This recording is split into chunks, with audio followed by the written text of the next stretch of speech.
Hey everybody, welcome to the Whole Whale podcast, where we learn from leaders about new ideas and digital strategies making a difference in the social impact world. My name is Carisha Martinez, one of the digital advertising whalers here at Whole Whale, and your host for today's show. Thanks for listening. Today on the pod, we have Todras-Whitehill, an award-winning visual storyteller and communications consultant. Her clients include people like the New York Times, UNICEF, Search for Common Ground, Girl Effect, and a ton of others.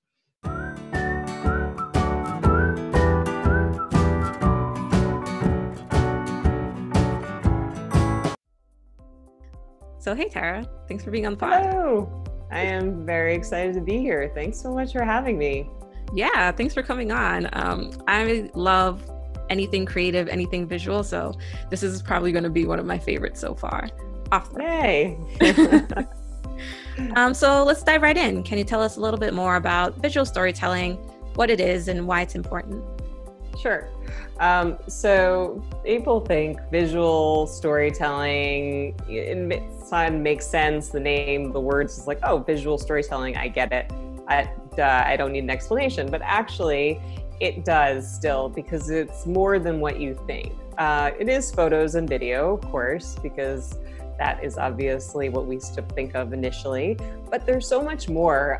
It can be animations, data visualizations, microsites, and all of our social platforms. I mean, everything that we use on a daily basis to communicate is visual, and it is storytelling. So that's a really important thing to understand, is like, it's this huge ecosystem. And, you know, we have to make sure that we're using all of those different assets to get our best stories out there. Yeah, and I love that you called out all the different ways that visual storytelling is accessible, really. I think people think about visuals and think you need to have a fancy camera or all these different fancy programs to edit and whatever, but your Instagram page is your own visual storytelling in a way. Yeah, and we all have to do it every day and get out there and communicate our message to the people that we care about. And like, that's why visual storytelling is so important, because like, we're doing it even if we're not necessarily doing it well. So, you know, we can do it and give ourselves like a better way to actually like impact our audience, then we can go really far. Yeah, definitely. I'm wondering if you had like an aha moment when you knew that you wanted to work in visual storytelling, specifically with nonprofits and social impact groups too. Yeah, I mean, for me, I've always been, I have a specific passion in women's issues and being able to give voice to stories that don't always get as much attention and to break down stereotypes. But I didn't have a background in storytelling. I actually went to school for engineering. And so at the time I was doing some like just little classes on photography. And I just recognized at some point that I really loved being able to tell people about, you know, other things that they didn't understand, and to give them that education and communication with people all around the world.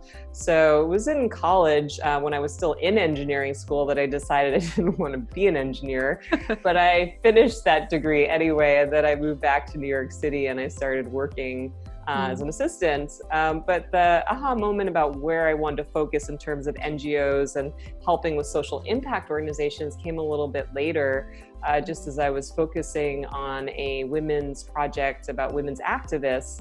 And it was very important to me personally, the project, and it was something that I cared deeply. I wasn't trying to get a job out of it. And it really, the way that, because I was putting myself out there and really giving it all of my passion, people responded so deeply to it that I just realized that, you know, this is what I wanted to do. I wanted to do, you know, journalism and photojournalism and visual storytelling so that I could really help these stories get more exposure.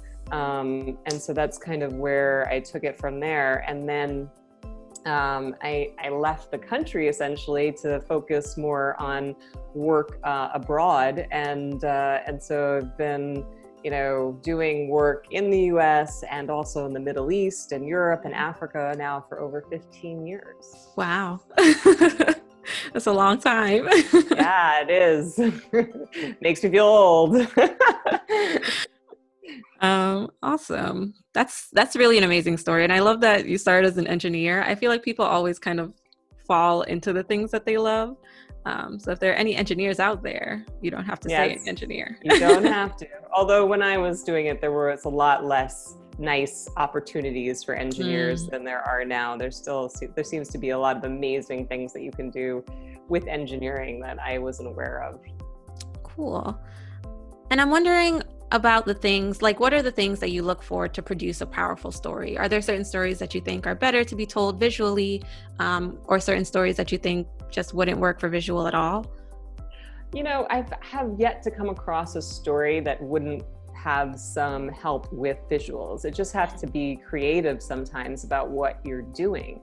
You know, I had so I started off as a photographer, and then I had a creative agency for 6 years where we did a lot of interactive projects for large NGOs like the Bill and Melinda Gates Foundation, the World Bank, IRC, Amnesty, these kind of places. And a lot of times people would come to us with a very dense report and say, how do we visualize this and make it something that more than 10 people will read? And so it was our job to kind of see the stories within. So I think the first thing that I always looked for in a story is what's the human narrative? Like, where can we go where we see someone that we can relate to? And that kind of helps us like guide the process, because if we're talking to someone and then we see them and we relate, then you have someone's attention because you want to know their story and you want to understand it. So I always try to see what is the human aspects of the stories, even if it's a large data-driven report that otherwise, you know, doesn't have a lot in it. There's always something that you can draw out of that. So my skills are like about seeing that and kind of making it more user-friendly, I guess. And sometimes that means like coming to something and being like, well, maybe you thought you had something that would be photo and video driven, but you don't really have those that are high enough quality. So what can we do with like, you know, a microsite, a data visualization and animation that can do that? So like, you know, sometimes we'd create a game, an interactive game for people, or, you know, like kind of do an animation to understand this stuff, or illustrations. So there's a lot that you can do to make a powerful story. And I think it's just a matter of thinking outside the box and honing those skills every time. Like if you want to do a little exercise for this, like if you see a, you know, not your stuff, because it's always harder to do your own stuff, but if you see a large essay, let's say, and doesn't have a photo or a video attached, just think to yourself, like, what could this do if it had a visual? Like, what would this visual, would I do? And if you think about that long enough and you sort of like, it's almost like a muscle that you're building, then you'll be able to understand, like, just kind of like get it very quickly, like, oh, that would be helped with a data visualization, or, you know, it would be nice to see an animation of this, even if it was a short one, like that kind of stuff. So then you kind of like can start thinking about those things as you're trying to like build your skills. And that takes no time because we're all reading this stuff online. So you can do that like daily.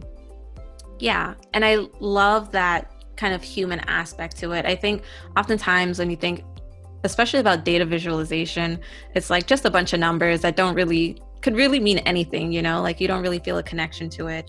But I think the great thing about data visualization, and even some of the work that we do here at Whole Whale, is that we always try to connect it back to the impact that it makes.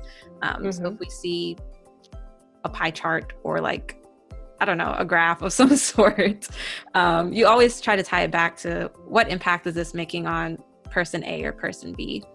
Yeah, absolutely. I think we could talk about visuals all day, but I think the real value is seeing them and seeing the different aspects.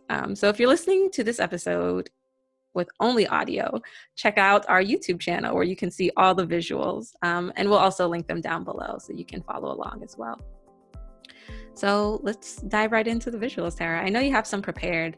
So I just wondering about some of your favorite pieces of work that you produced, what makes them your favorite? And why? Well, I'll share two photo things that I did. I won't, for the NGOs, typically I don't own the photos because they're owned, so I don't want to share that. So if it's online, that's fine, but I'll show you two photo essays that I did for the New York Times.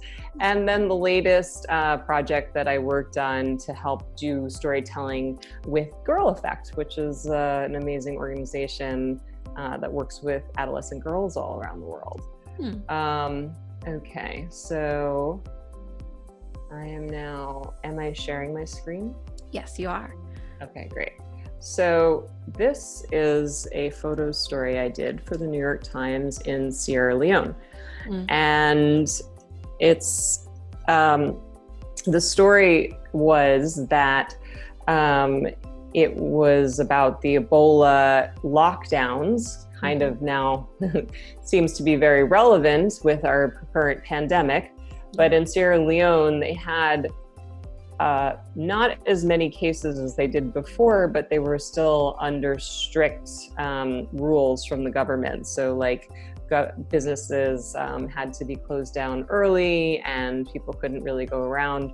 And this was about a nice little story, just kind of visualizing issues that appear because of Ebola. This man, he was a Ebola survivor, and he had lost 40 of his family members to Ebola in Kenema, which is one of the epicenters.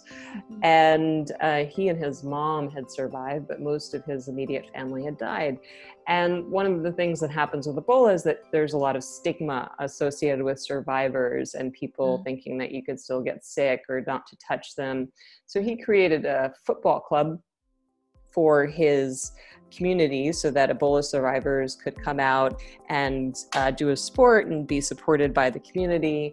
And so obviously comes from very poor surroundings. So I wanted to show his environment. And it's like one of his extended family members is the children that are around. And then just kind of like giving a sense of the environment that he was in. I chose to do it in black and white because I felt like the colors were a bit distracting and it was a very visual piece. So I kept it very simple that way. And then when they arrived, and a nonprofit came to give them t-shirts, and so it was a practice match, but they were wearing these t-shirts that said the Ebola Survivors Football Club. And Arison, who's on the left, he was like their referee. And but it was even more visual because like it was literally on their t-shirts what they were. So this photo essay, and this is like the people cheering them on in the community. And like it was also almost dark and no light, and so it came nicely with like the black and white because it gave it kind of like an old grainy feel with it, and like, you know, focusing on the camaraderie and people coming together as the community was really important. And this photo essay won a World Press Photo Award in a couple of years ago. So it was, I mean, people really, I think, responded to it because it was empowering.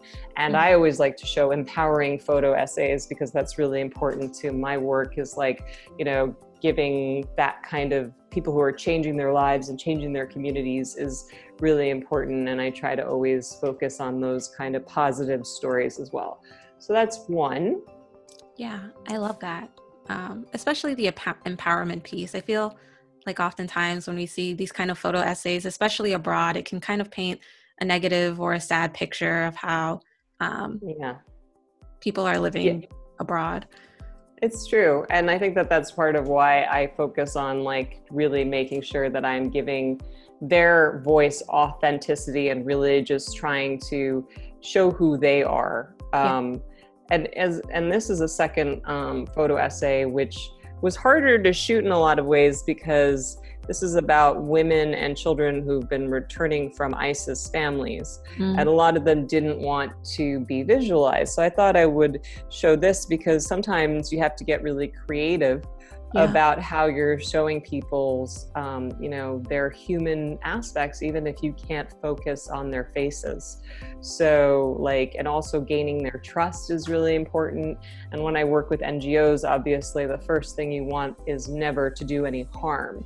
And you want to make sure that you're, you know, that nothing that you're doing is going to hurt the organization or the subjects, because that's like the key thing to it. So it's always important to like feel like the subjects are comfortable in that context and that they understand that they're not going to, you know, be put in on display if they're you know, in danger, their family's in danger, or whatever it is that they don't want to reveal. So I was careful to make sure that, you know, people who didn't want their faces shown were covered, but also to like try to do that in a way that didn't make it look like I was doing that. So, you know, you didn't want to focus on the fact that they were hidden, but just kind of find creative ways to go about it. And the kids, you know, were amazing because like they were obviously all over the place, and that was easier to deal with. Yeah. And just giving like a sense of place in this like rehab center that they were in this was in Kazakhstan. So, and some of the women wouldn't let me take their photos, and I had to make sure that, you know, they were okay with that. But like just finding creative ways to use reflections and things like this. And this is the second part where it was in Turkey. And it was only kids that were being allowed home from families of ISIS. But again, it was like using reflections. I'm not sure how easy it is for you to see this one, but just like, this was like the kid was allowed home, but not the mom, and the sister was still there. So I tried to use the reflections in the mirror to kind of give like a ghostly feel to something, like someone not being there. And here it was the little boy on the left, who they didn't want his face being shown. So everyone else was okay with their faces. So I tried to show their playing, but without showing his face. And, you know, just like making it not the focus, that his face wasn't being shown, but like, you know, the toy truck in front of his face, that kind of thing. Cause kids are great at always just like going around and using stuff. And this is a little girl, same thing. But yeah, it was like just trying to get parts of her environment, her teddy bears, her dolls, showing who she is without, you know, showing her face. And this was like the end of the photo shoot, and she was done with me, and she was looking on her iPad. But again, like it made for a good moment in terms of that. And that's actually the picture that made the front of the New York Times. Wow. So yeah, that was a good story to show like the issues that happen when, you know, some parts of families are coming home, but others aren't. And then the final thing I wanted to show you was this is a project. I did not do the media for this project. Girl Effect has this as an organization, as I said, that does this is voices.girleffect.org for those of you not watching this visually, but you can also find it on the show notes. So Girl Effect has this program called TEGAs, which is Tech-Enabled Girl Ambassadors.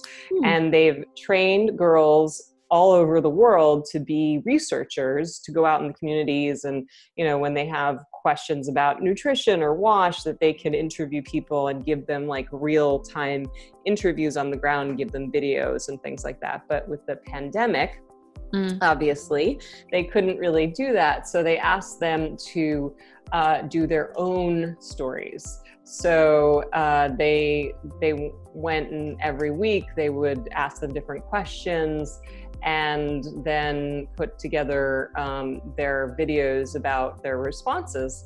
And it's very powerful because it's over 3 continents, and You know, it was, and it's all their stories, all their first voices. So each one every week has a video attached, and you can go see the girls. But when they came to me, they weren't exactly sure what they wanted to do or how they wanted to do it or present it.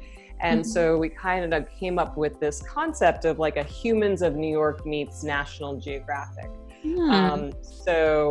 And it's a very light site. It's very easy to load, which means that you can see it all around the world. It's very intuitive. I mean, UX design is obviously an important part when you're kind of talking about storytelling on microsites. And so each girl, you can see her stories, and every week her issues, and you can load it by theme. And it's a very easy site to navigate, and it's educational, and it's for, you know, news organizations to see, as well as for NGOs who might want to partner with Girl Effect and do similar work.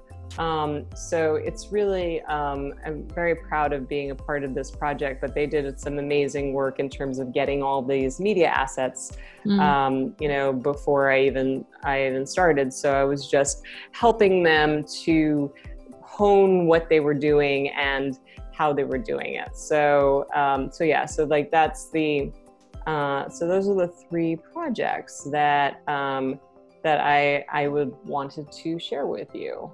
Yeah, that's amazing work. And I think each one is really great in showing different ways that a nonprofit could listen to this episode and take some of those gems back to their own work.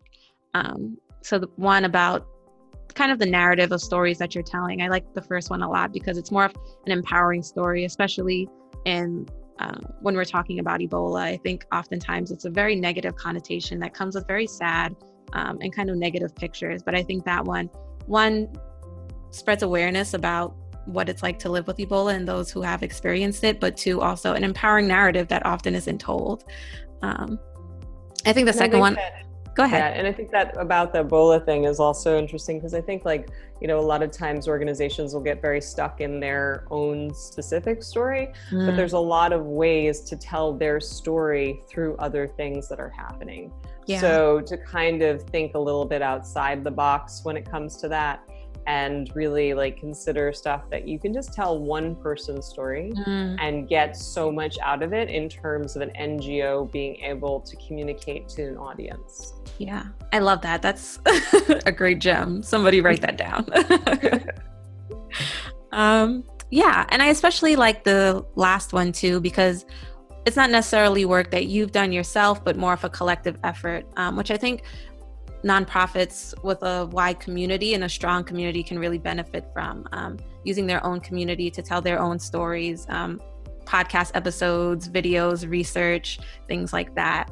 And it actually leads a lot into the work that I'm currently focusing on now, because I was half and half doing like stories of my own and then doing this workshops. But now with the pandemic, I mean, I'm just focusing on the workshops. And for me, the workshops are essentially what, like, that product of empowering girls to go out in the community or for themselves to show their own stories is exactly the kind of thing that more organizations should have. They should be able to elevate the storytelling skills of their team so that they can help them tell their stories. Because I can come in and do a story for you and it will do, you know, it'll be great visuals or great video or whatever like this. But at the end of the day, if I don't leave the people there with more skills, then I'm doing a disservice, because I think that, like, they're going to be your best eyes and ears. And yes, they're not going to be, you know, a photojournalist they're not going to train to be a photojournalist. But if their skills are, you know, like let's say out of a 10 scale, like at a 2, and I can help to improve that to like a 5 or a 6, then an organization can use those assets every day to tell their stories better. And, you know, we don't need to be perfect anymore. Like, you know, these social platforms are made for, you know, raw stories. We just have to be true and authentic. And like that, if that comes across and, you know, you have the good visuals to go with it because you have some, you know, understanding of how to do that, then, you know, you've just gone like sky high. Yeah, I love that. And I think that kind of bleeds into another question that I have about advice for nonprofits who want to take their visuals to the next level, whether that's through photos and videos from people in their community or even a simple Canva edit. Yeah, absolutely. I mean, I think a lot of things that happen with NGOs is the pain point is also time, right? Like, so in terms of like, how do I put this into my schedule? How do I even deal with this? I don't even know where to start. And like, you know, it's just too overwhelming. So a lot of work that I do is about trying to give those basic skills so you don't have to think about it all the time because you feel more confident. But like, the first thing I always ask people is, who is your audience? And what is your goal in that? And so you can figure out what platforms you should be focusing on by asking who your audience is. Like if you're looking for an older audience, maybe Facebook is your way. If you're looking to, you know, go for adolescents, TikTok, you know, or YouTube, like all these things. So you have to think about that first, because that will guide how you collect the media for these things. And then not to focus on everything at the same time, because honestly, you just won't. You'll stop. Like people will be like, I can't. And then it just becomes like too much of a headache. And then it goes like, they just stop and they don't do it. So like just having that. And then what's the goal? Is your goal more engagement? Is your goal to, you know, eventually have a call to action, which is like, you know, newsletter or donations, or, you know, just more better understanding of the projects that you're doing. So to know what your goal is, even if it's not going to be translated in everyday messages, knowing that will help guide you. And then like, you know, with that, you know, that will make it feel less overwhelming because you have a specific like way to go forward.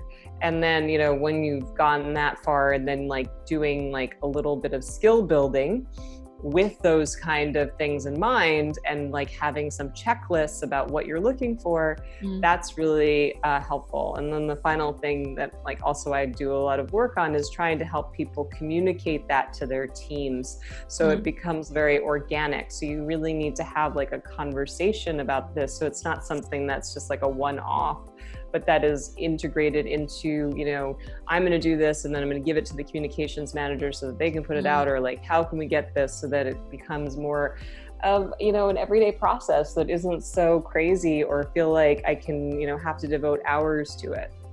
Yeah, definitely. I'm someone who works on the ads team, so I love the idea of knowing who your audience is and what's your goal.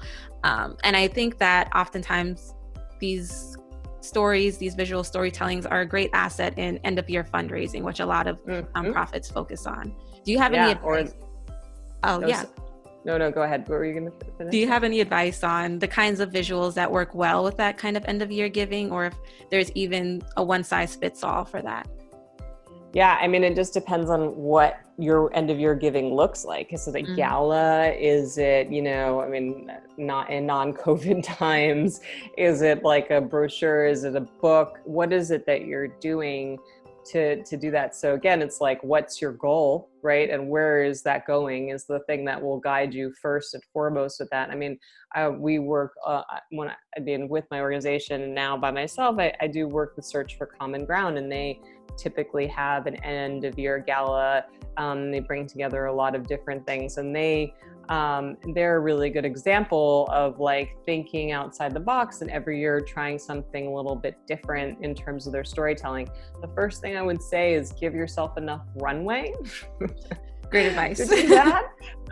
Because a lot of times, you know, people will come to us last minute and they're like, oh, we just need these things, but we need it like next week. And you're like, well, there's limited things we can do with that. And if you come and you give us give me like a brainstorming moment, like a couple months out, then we can really figure out how to best give your donors that look. And so like last year, Search for Common Down did this awesome thing. They were in the New York Public Library, and they had these huge columns, and they did verticals. So they sent us all over South, like Africa and the Middle East, to do vertical video and photos that they then had all around, photos that they were like life size, and it was like a front and back thing. So it was very touch, like hands-on thing. And then the videos were all vertical, and it was amazing. And it was because like I've had enough interaction with them over the years that they know, like, it's like good to have the conversation first, and then, think about this stuff and be able to do it and produce it. So I'd always say, like, think about what your end result is, what you're looking for, and then give yourself enough time to produce that well. It might seem obvious, but it's surprising how many places don't do that. Yeah. End of year comes before you know it, and then it's Thanksgiving and you're like, oh, I need donations. Yeah, exactly.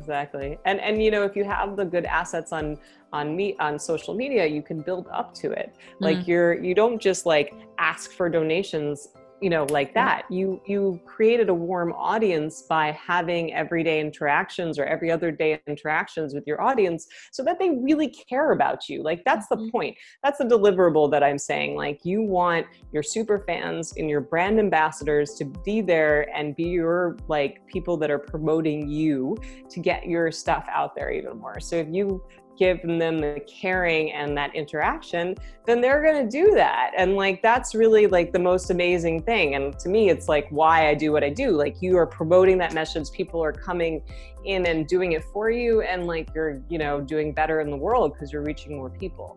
So, just making sure you're like you're really reaching people before that ask, really creating that warm audience and getting those visuals so that you can do that. Yeah, it's a holistic process, really. You can't just kind of ask for donations, like you said, like that. It's creating that warm audience, interacting with your audience, making sure that they trust you, they know who you are, they know what your mission is. And from there, then creating those visuals, having that runway into the end of your giving. Awesome. I think that's a great place to stop. Thank you so much for all of your wisdom. I think we have a lot of great gems in here. I'm really excited to have chatted with you. I mean, I think like you guys do great work, and I feel like any sort of small help it can be in terms of visual storytelling with NGOs, like it's a win-win. Yeah, awesome. But we're not done yet. Now we'll move on to our rapid fire round. Yes, that's right. Yes, it's my favorite part of any episode. I just think it's a great time to have a little bit of fun, talk about things we might not have talked about during the episode. So I'll ask you a series of questions. It's rapid fire, but no pressure to keep it totally rapid. Got it. Are you ready? I am. Cool. What's one tech tool or website that you or your organization has started using in the last year? One tech tool in the last year, I've been using the Pomodoro technique, which is a tool to help you keep track, like very focused on something. And I found that is almost like it's very helpful to put your list in at the beginning of the day, see how much time everything you think is going to take. And then at the end of the day, really realistically how things have gone. But it really helps me stay on track and really understand, like, if I'm thinking something takes like, only 25 minutes, but it actually takes an hour and a half. So it's super helpful, even though it's super basic. Yeah, I've definitely tried it a few times, although I find myself just looking at the clock and seeing how much time is until my next one. Yeah, that could happen too. Are there any tech issues that you're battling with? My biggest tech issues is that I am working from home now, and so sometimes the internet goes out, and sometimes there's power outages. So not able to go to a cafe or things like that. So my tech issues are limited that. Hopefully my computer still is okay. Everything else is okay, knock on wood. So no big tech issues in terms of hardware, although now I've said that, I've jinxed myself. But yeah, just in terms of potential internet problems. Yeah, that internet, it senses fear. Yes, it does. Like blood to sharks and blood in water. Yeah. What's coming in the next year that has you most excited? Well, the workshops that I'm doing online are super exciting because I feel like we're at a point now where people realize that visual storytelling in their teams is not a nice to have, but a need to have. And so I'm really excited about the online workshops and coaching that I'm doing, and also the speaking engagements for like online conferences. Yeah, awesome stuff. Can you talk about a mistake you made earlier in your career that shapes the way you do things now?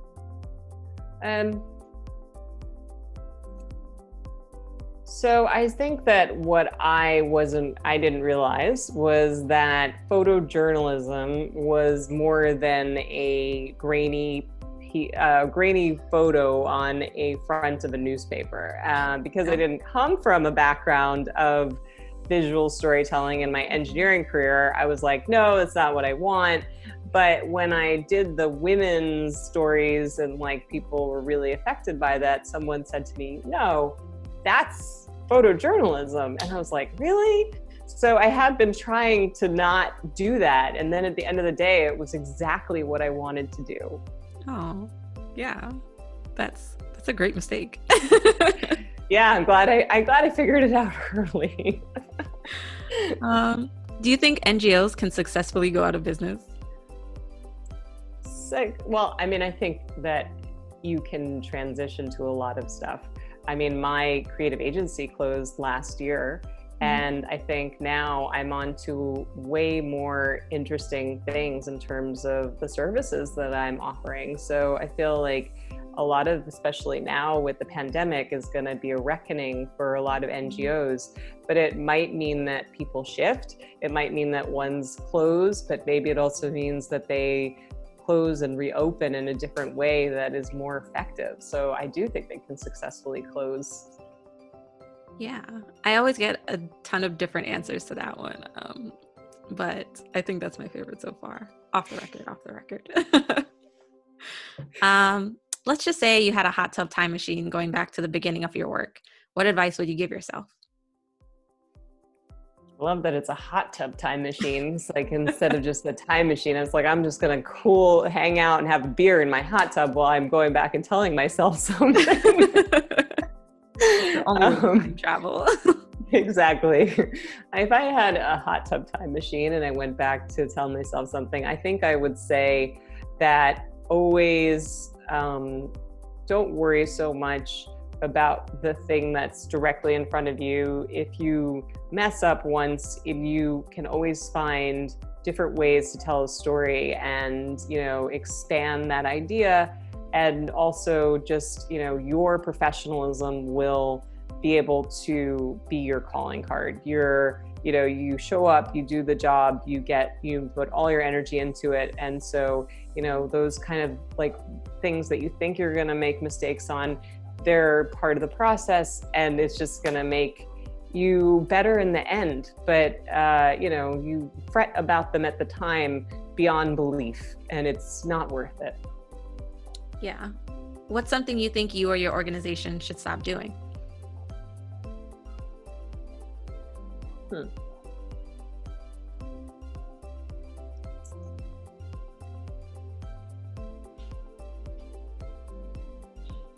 Well, as a photojournalist, I think part of what we should stop doing is always assuming that we should fly people in. I do think there is added bonuses sometimes to an outsider coming in and telling a story, because you're seeing things that other people wouldn't.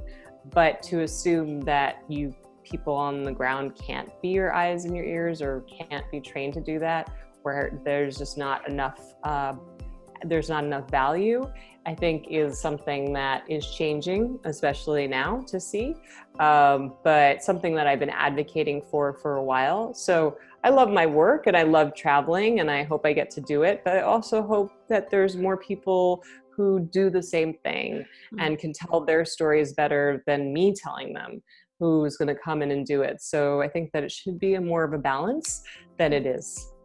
Yeah, that's a great one. Let's also say you had a Harry Potter wand for the industry. What would it do? Well, I'd start paying people better. I mean, at least it's not necessarily in the NGO world, but as photographers, sometimes like it becomes an add-on, and it's not necessarily.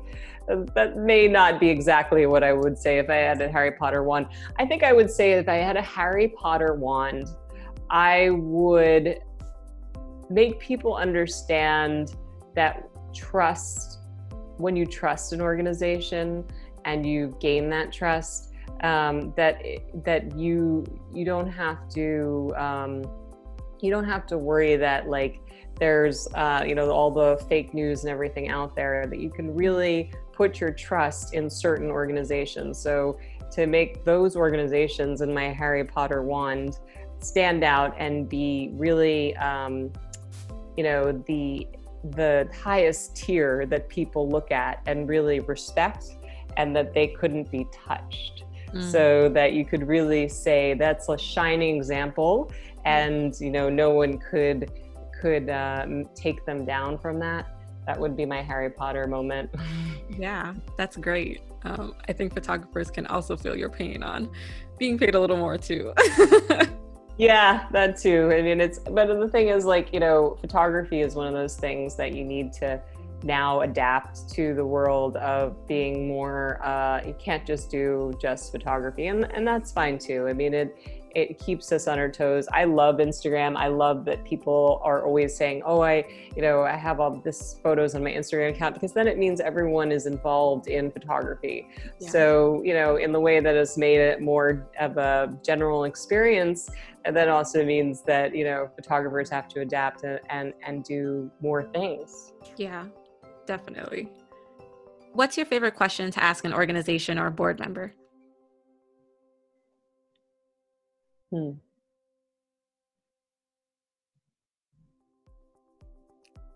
My favorite question is to ask them, what's your goal? Because as I was saying before, they don't always think about the things that they're trying to do. Some people will come to us and be like, we want to do like VR and and have all these cool things. And I'm like, but who are you reaching? What's your goal? Oh, we want to reach refugees. And I'm like, then virtual reality may not be what you should be focusing on, because that's not where the spaces that they're going to necessarily be in. So it's amazing how that little question can really spark a lot of things in terms of, you think you've thought of that answer, but when you really like specifically say, okay, what's your storytelling goal? What's your goals in this specific area? It really, I've had some really aha moments with a lot of clients just asking that very simple question. Yeah. And how did you get started in the social impact space? So I got started in the social impact space when I did my first story about women activists and reproductive rights. And I had, these portraits blown up, and I did a little gallery show in New York. And because I was so passionate about my work, people really responded to it and cared deeply about it. And even now, I mean, that was over 15 years ago, I still get requests for those photos. And that's amazing to me, because no other work I've done has really had that length, and it kind of shows the trajectory of the work that I'm doing is just if you really care about something, then it becomes important to everyone.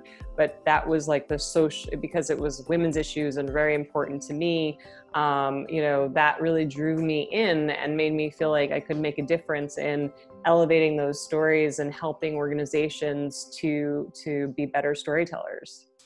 Yeah, that's amazing. What's a piece of advice your parents gave you that you did or did not follow? My parents told me not to worry so much about what I did in college because it wouldn't necessarily affect what I did with the rest of my life. So both of them had studied things in undergrad that they didn't actually end up doing with their lives. Yeah. And so when I realized as an engineer that I didn't want to be an engineer and I wanted to be a photographer, I felt confident that it was okay to do that. Now, were they a little bit like crazy, like that? Our daughter has gone off the deep end? Yes, because they never expected that I would become a photographer, visual storyteller. But, they supported me nonetheless, and they're very happy with the stuff I do. But yeah, it was definitely a very good piece of advice from my parents. Yeah, that's that's a good one. Yeah. And my last question, which is usually my favorite, is what advice would you give college grads looking to enter the social impact sector?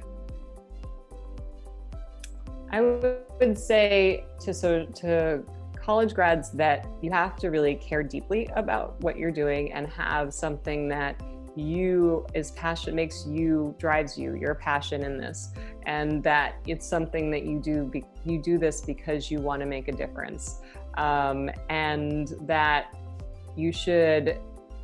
I didn't go to school for what I ended up doing, but when I made contacts, I continued that relationship for a very long time. So you never know what people will end up being important down the road, and you never burn a bridge, and always make sure that you are following up with those people, because if they're doing something interesting, then it could lead to something else. So just follow your passion and keep up with your contacts.